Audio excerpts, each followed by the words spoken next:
45 escolas ficaram sem aulas ontem por conta desses ataques de milicianos no Rio de Janeiro. Assunto para ele, nosso analista Leandro Rezende, que tem apuração, né, Leandro? E queria que você trouxesse também uma análise sobre como tudo isso impactou na vida das pessoas, né, no Rio de Janeiro. Tainá, bom dia para você, bom dia para quem está com a gente aqui no CNN Novo Dia. A gente está acompanhando mais um desdobramento de um dia terrível para a cidade do Rio de Janeiro. Não há nada o que se comemorar. Ontem o governador Cláudio Castro, daqui a pouco a gente vai falar sobre esse componente político, mas não dá para não abrir a nossa cobertura aqui hoje, né, com a minha participação, sem destacar isso. Enquanto os criminosos estavam ateando fogo em 35 ônibus na cidade do Rio de Janeiro, que já é controlada 70% do seu território pelas milícias, é o que aponta um estudo da UF. Enquanto isso estava acontecendo, o governador Cláudio Castro estava nas redes sociais dizendo que a ação havia sido um sucesso, que matou esse miliciano, o Matheus Rezende, e que os criminosos não ousassem desafiar o estado do Rio de Janeiro. Não só ousaram, como mostraram que em menos de 2 horas eles conseguiram promover um verdadeiro caos na cidade do Rio de Janeiro, com desdobramentos importantes para a região metropolitana também. Um dia de terror, o dia 23 de outubro de 2023 na cidade do Rio de Janeiro, que inaugura uma era de muita incerteza no combate à criminalidade do Estado, que sofre com as trocas constantes no comando da Polícia Civil e que percebeu ontem, as imagens mostram isso, os ônibus pegando fogo e nenhum carro da Polícia Militar por perto, nenhum carro da Polícia Civil por perto. A criminalidade desafiou o estado do Rio de Janeiro e conseguiu impactar severamente a vida das pessoas. Enquanto a crise estava se dando ontem, eu troquei mensagens com o secretário municipal de Educação, por exemplo, Renan Ferreirinha, classificou ali com muita preocupação, ele estava acompanhando aquele cenário, suspendeu as aulas, impactou a vida de 17 mil estudantes. O turno da noite, por exemplo, que é do EJA, né, da Educação dos Jovens e Adultos, foi totalmente suspenso na zona oeste da cidade. E hoje o clima é de muita incerteza, porque por mais que o prefeito Eduardo Paes desde ontem esteja mobilizado para que os serviços municipais funcionem nessa terça-feira, a preocupação da população é muito grande. Os relatos que eu estou recebendo da Zona Oeste dão conta de que, apesar da prefeitura apontar para uma normalidade no funcionamento dos ônibus, por óbvio, depois de 35 ônibus queimados, isso não está acontecendo em bairros importantes da cidade do Rio de Janeiro, como, por exemplo, Campo Grande e Santa Cruz, os 2 bairros mais populosos da cidade, controlados há muitos anos pelas milícias e que estão sofrendo bastante o impacto dessa ação para lá de ousada dos criminosos ontem, que impuseram um terror na cidade depois da morte do Matheus Rezende, conhecido como Faustão, 02 da principal milícia que atua na cidade do Rio de Janeiro e no Grande Rio também. É um dia, de fato, de desdobramento e de recuperação do que foi perdido. O prejuízo é milionário com todos esses ônibus que foram incendiados, vários ônibus articulados que fazem parte do sistema BRT, que são maiores e por isso muito mais caros, 5 estações do BRT que vão precisar passar por reparos. Há pouco o prefeito Eduardo Paes escreveu que uma delas vai precisar de reparo estrutural, ou seja, vai ter que praticamente ser reconstruída depois da ação desses criminosos. Um trem incendiado e não dá para dizer que, enfim, a ousadia do crime foi combatida pelo Estado. Não foi. O Estado do Rio de Janeiro ficou de joelhos ontem, mais uma vez diante do poder bélico das facções criminosas, nesse caso da milícia que atua no Estado há muitos anos. Tá, As imagens são impressionantes, né, Leandro?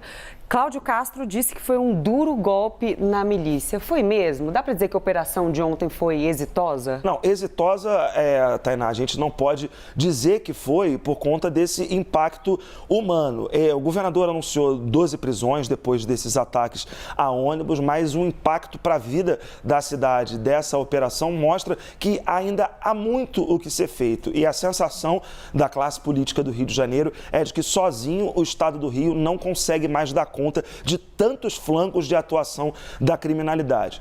Ontem foi morto o número 02 da principal milícia do Rio de Janeiro. Daqui a pouco a gente pode falar um pouco do contexto desse desse grupo criminoso, mas se trata, segundo os investigadores com quem eu conversei para tentar montar esse perfil, de alguém que era considerado uma espécie de senhor da guerra da Zona Oeste. Era alguém que tinha um poder muito grande, bélico, controlava as armas da facção criminosa, da milícia, dessa milícia que atua nessa grande parte da Zona Oeste da cidade do Rio de Janeiro, era conhecido pela crueldade ali que ele dava com seus inimigos e que, há coisa de 40 dias atrás, foi denunciado pelo Ministério Público como mandante da morte de um outro miliciano. Esse, muito mais conhecido, foi vereador e ficou preso por 10 anos, o Jerominho, que foi vereador junto com o irmão dele, que era deputado estadual, Natalino, no começo dos anos 2000, e que couberam a eles, segundo a história das investigações mostra, a operacionalização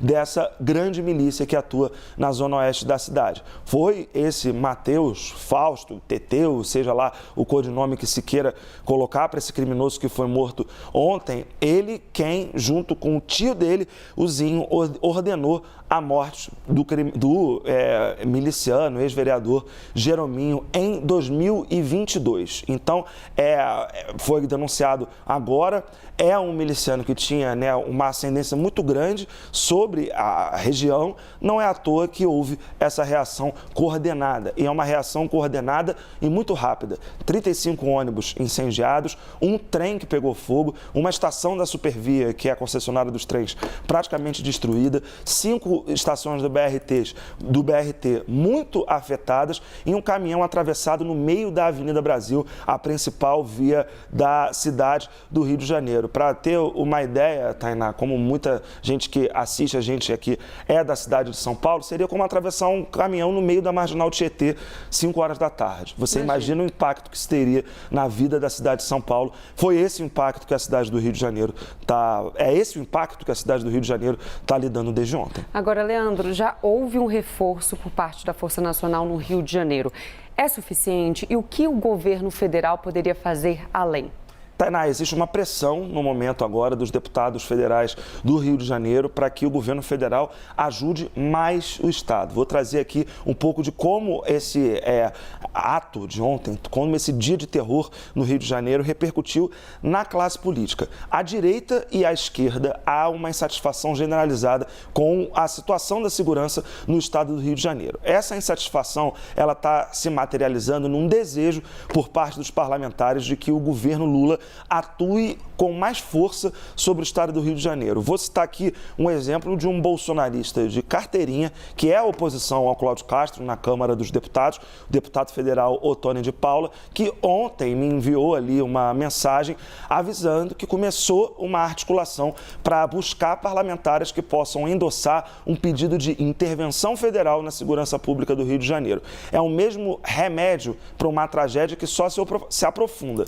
Esse remédio foi usado em 2018, quando a situação era outra, politicamente no Rio de Janeiro e também de demonstração de força do crime organizado. A gente, em 2008, teve a decretação da intervenção federal na segurança pública pelo então presidente Michel Temer, o governador do Rio era Luiz Fernando Pezão, era um governador que tinha dificuldade política, como tem também o governador Cláudio Castro, mas o que levou ali à decretação dessa intervenção federal era um contexto absolutamente diferente do que a gente está vendo agora, de absoluta demonstração de força das milícias que, enquanto estão fazendo isso que fizeram na Zona Oeste, também estão em outros flancos se digladiando com o tráfico de drogas, em desdobramentos que vimos nas últimas semanas. As armas que apareceram, que saíram aqui de São Paulo e magicamente apareceram num território miliciano conflagrado e a morte dos 3 médicos que aconteceu na Barra da Tijuca, tudo desdobramento disso. Então, politicamente, o governador do Rio de Janeiro está fragilizado, está vendo os deputados federais começando essa conversa sobre intervenção federal, mas é tudo ainda muito embrionário. Eu conversei também com o coordenador da bancada federal do Rio de Janeiro, o deputado Auro Ribeiro, que é um aliado do presidente Lula, é um aliado do governo Lula.